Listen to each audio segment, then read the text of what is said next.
And here we are yet again, another episode. Awesome. How you doing, Ashley? Doing great. How about you? I'm doing good. I'm really excited about today's episode. As previously mentioned, this was our second foray into CDs, which at the time were just kind not coming on the scene, but it was to the point where people could afford them now, or they were doing those Columbia Records 1 penny gets 10 CDs, and then you're subscribed for what was it, a year? And you had did you ever do one of I those? had forgotten about those. I didn't do one, but I do remember seeing the ads being like, suspicion. Oh no, I got suckered into a few. So basically, you pay a penny, which you're really paying for it, and it signs you Yeah. up on this. Basically, it's almost like what we have now with the subscription boxes, the pet Yeah. subscription box, the clothing subscription box, right? It was like the early days of that, Beautiful and it times. was CDs. So like now you can afford it. So send us a penny, we will give you 10. And they had a catalog of like 100, albums. But anyway, so CDs were like, now they were hot, right? So this is our second CD. For the people who listened to last episode, they know that we went all the way to Norway and got a band from Scandinavia, and so we this time we were like, you know what, let's go right in our backyard. It might be a little easier. Maybe we won't have to fight with customs again, kind of situation. Makes sense. And so we ended up releasing a split album. So half of the songs were from a band called ESL, which basically came about because the band, when they first began, it was three of them, and the drummer was this white kid from Southern California. Like, there's no reason he should have been in ESL, but he was so bad with English that they had him in high school ESL. So Sweet pea. the name stuck, and then the name stuck, and then they started touring with it and that kind of thing. And it almost lost its meaning, after a certain point, and just became kind of these letters. And then it's a split with Seamus O'Neill, which the guitarist of ESL, Dave Lingenfelter, his brother Phil was the drummer of this band. So it was Oh, almost wild. economical, right? We were like, okay, you guys are brothers. They booked basically a few days in April and a few days in May 1999.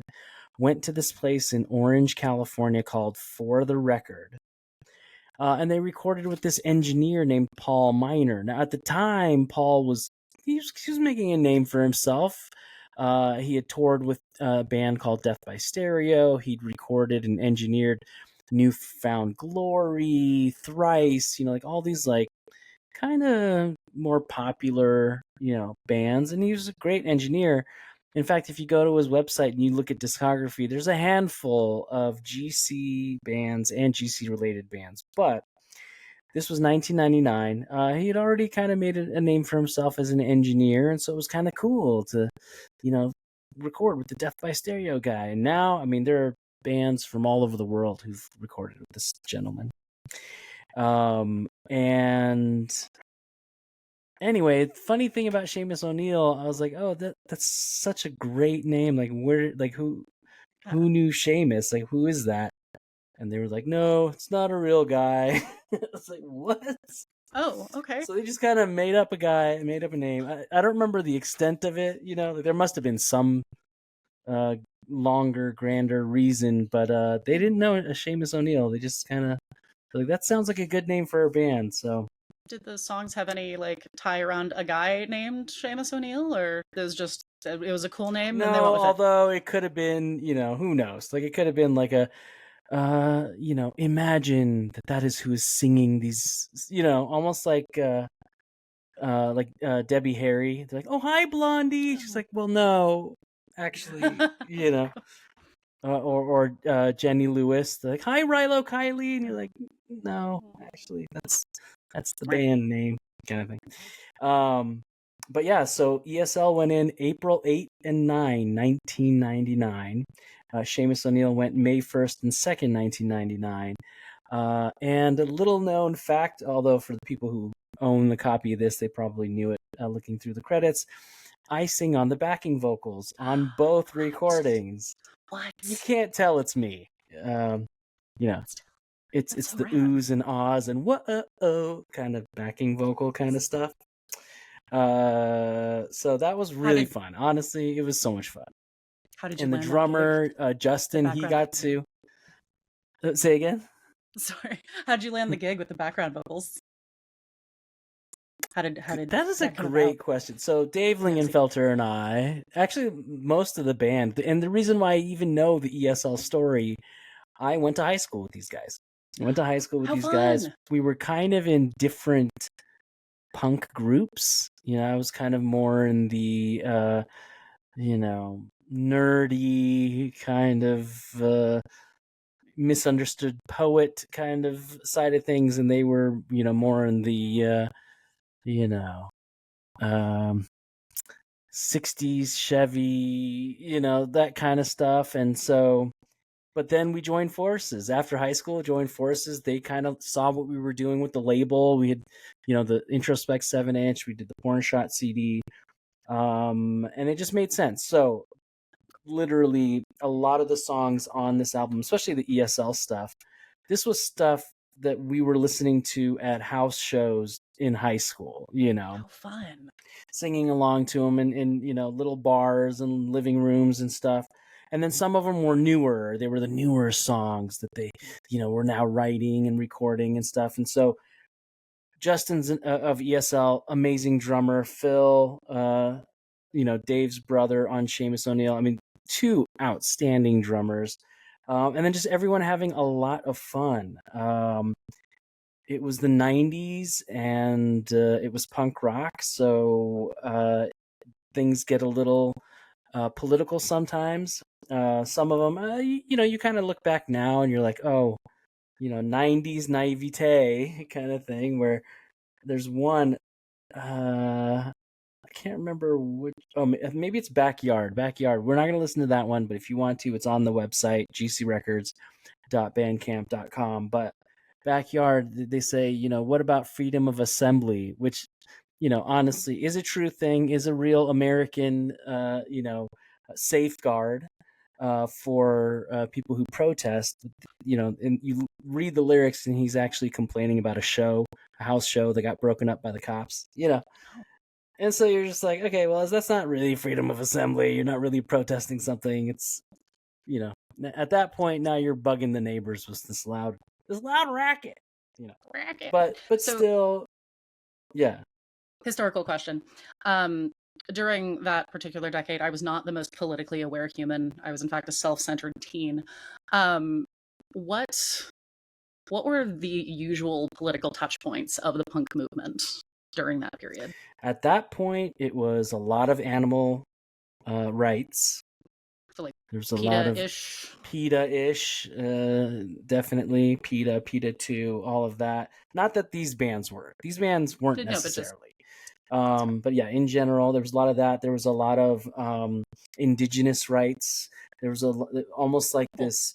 It was almost like a sort of like Black Panther resurgence and distrust of media and government and all these things. And just on a kind of a side note, it's so strange that in 2024, now seeing far right movements embracing a lot of these ideas that these punk bands in the 90s were kind of getting out there, only the reasoning behind it is different. Like we were kind of saying, don't trick us and don't put poison in the water. You're saying, don't trick us and punish us for being racist. I don't know. Like it's coming from a different place almost, but it's the same slogans. Like media, don't trust it.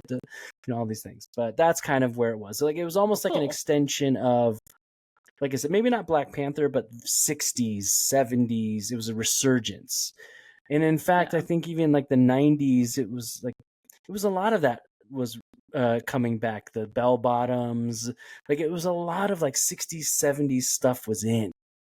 So interesting how a lot of these themes politically seem to recur about every decade.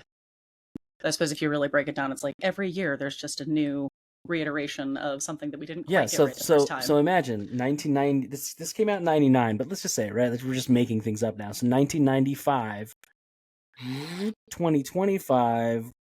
Oh wait, I think my math is off. I've added math to the equation. I should not be doing that. Did you put But us anyway, in the future? so like, Were we looking for the future? I wasn't, and all of a sudden I was in 2025. I'm like, okay, you know what? We need to get back on topic. Play a song here.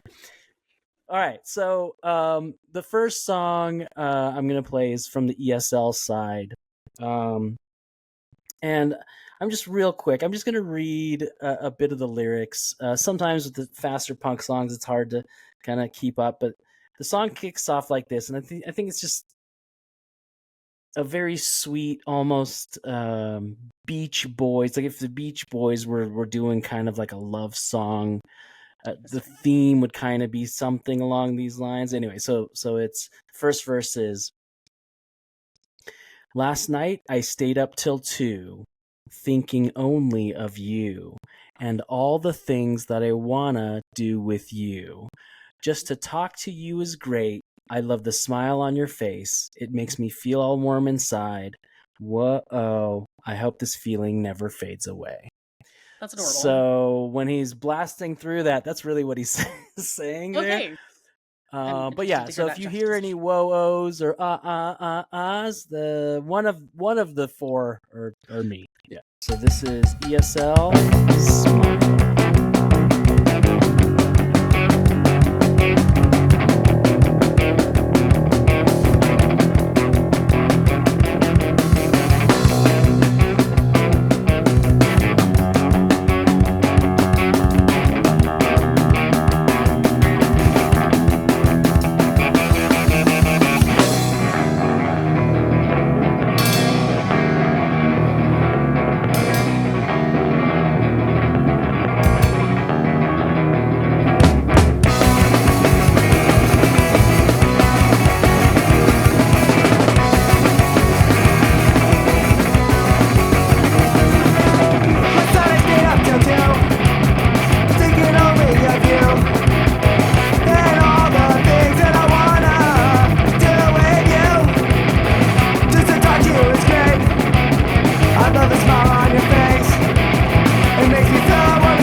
Smile by ESL.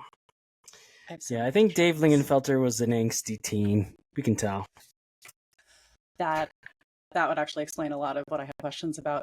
Did he ever say why the tempo was just like so frenetic? Like I got tired listening to the drummer like for him. Oh my god, the drummer! Like how? Like yeah, exactly. It's right? so fast. But he was so good. And Justin, right? He would be sitting there and he's doing these crazy things at breakneck speed, and he's just kind of like, I could never. Like I'd be like, and he's right, thank you.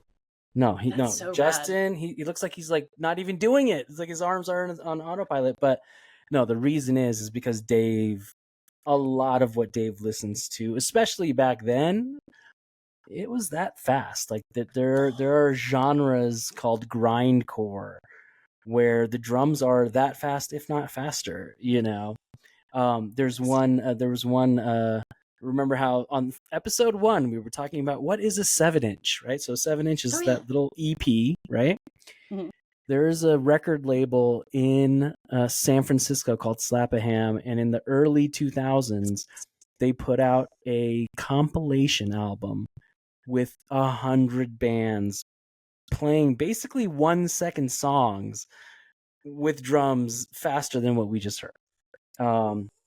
Not saying that's the kind of thing Dave loved, but the faster the better. He loved it, loved it, loved it, loved it, and so it just kind of bled into his work.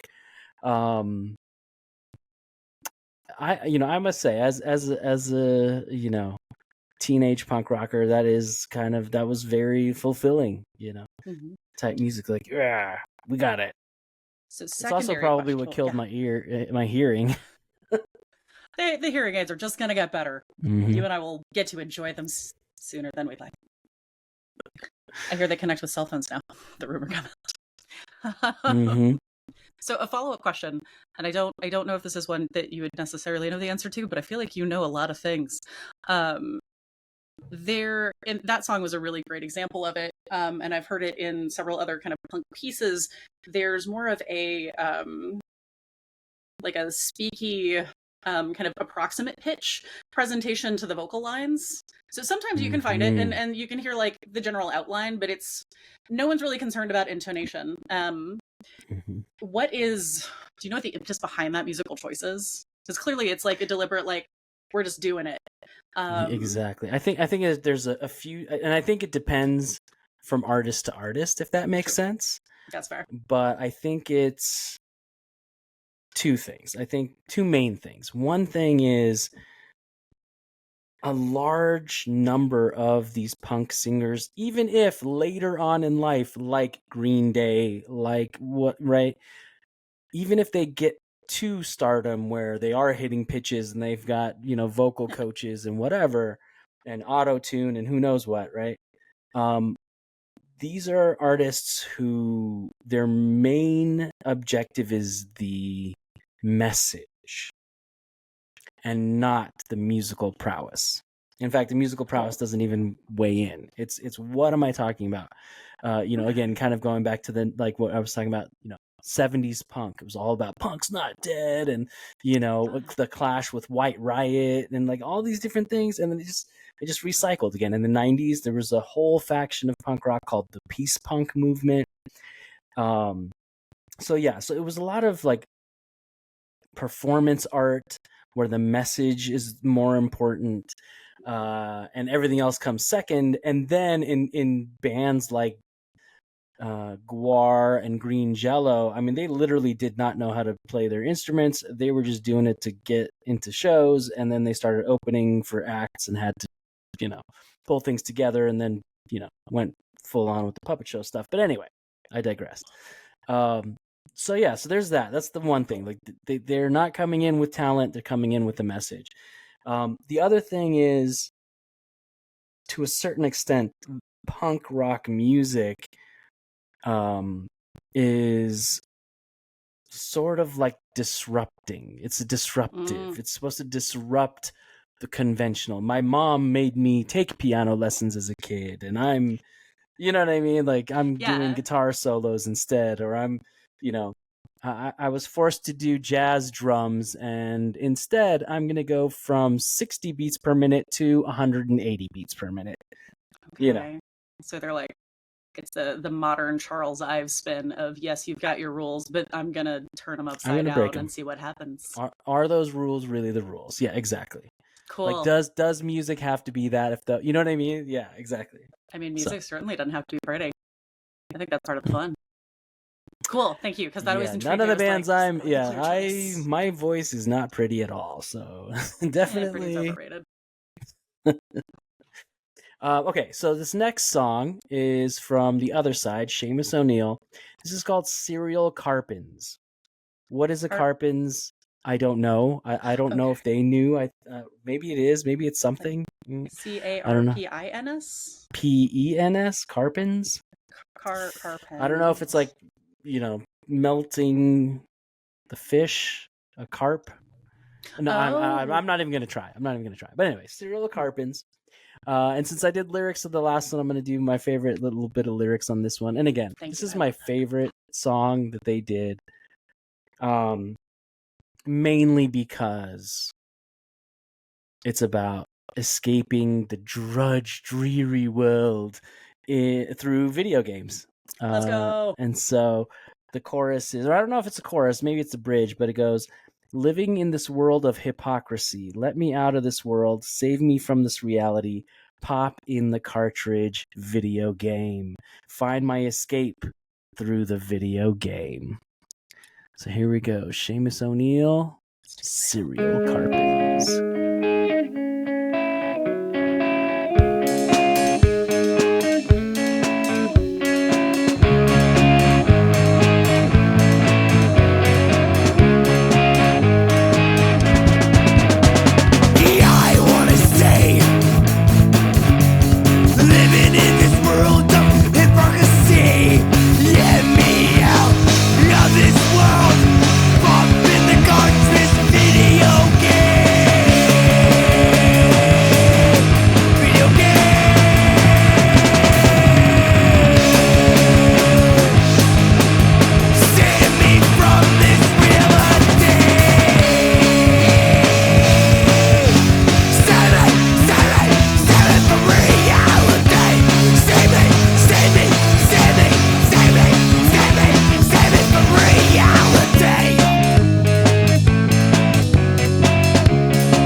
Seamus O'Neill with Cyril Carpins.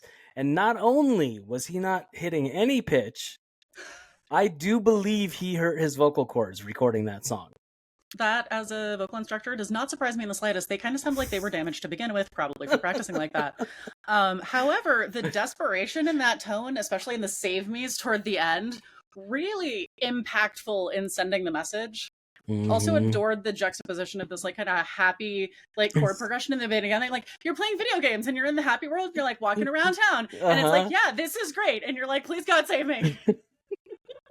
Yeah, I felt that spiritually. Maybe the Nintendo got kicked and the your game didn't save and you. Oh. You're getting me. But then you turn it back on and then you're like, din, din, din, din, din, din, din, you know. We return to our Animal Crossing COVID mm-hmm. Well, that brings us to the end of 1999. On the next episode, we're going to dip into Y2K, baby. And it'll be the first release where we actually sold out and had to do a repress. Awesome. So more on that later. But I must say, this album taught us a lot. I think it was just really cool to have something that was so official. It was an official CD. It wasn't like a CDR burned CD. It was a silverback CD with, the little sticker on the top you had to rip off with the, what do you call it? The barcode, right? I mean, it was so legit. And we were like, man, we're going somewhere with this. So fun. Year one. That was year one. That's Thanks, incredible. Ashley. Thanks for coming along on this ride down memory lane. This is so rad. I have known you for years, and it's so fun to learn about this other side of your life. And we're merely scratching the surface. Honestly, listeners, if you want more, gcrecords.com or gcrecords.bandcamp.com. You can stream it all. What I would say is either on the website, go to artists, or on Bandcamp, look at the albums. And then I know everyone says don't choose a book by its cover. Whether you're looking at the artists, whether you're looking at the albums, look at, pick it based on your favorite cover art. Start there. There's just too much. There's too many things. We're gonna attempt to go through as many as we can on this podcast, but holy moly, we just finished year one, and we'll come back with the compilation album that sort of put us on the map in Southern California. Not in a huge way. There was lots and lots of labels doing compilations at the time, but this compilation, we called it You Call This Music Volume 1, which just on the outset begged for a Volume 2, right?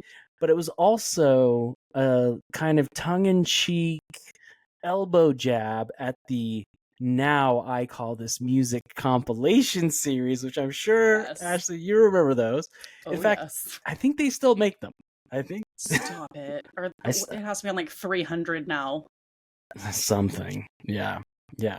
So anyway, it was kind of our we don't like any of those songs, so we did this, and then actually, I'm not even gonna. Okay, you know what? Here's a spoiler. So when you push play on You Call This Music, that's a little sketch me and my dad did, where he's knocking on my door, and I open the door, and he's like, "What's that noise?" And I go, the music," and he goes, "Music? You call this music?" And then boom, we go right into the first song, which that's adorable. Coincidentally was an Introspect song. Brings it full circle to episode 1, first release ever, 7-inch of Introspect, their brand spanking new song. Oh my God, kicks it off. Maybe that should be one of the two. It's gonna be hard though, because that album that had over 30 tracks on it. So to pick the two, it's gonna be interesting. But that was a huge album. Yeah. We reached out, and this was like early days of email, so no MySpace, no Dropbox or Google Drive. It was reaching out to people. Hey, this is something that we're doing. It's going to be our third thing. And we'll talk more about that on the next episode. We're not going to give it all to you today. You got to come back. Check back later. So thanks again, Ashley. This has been so much fun, and I'm super excited to keep it going. Same. See ya. Bye.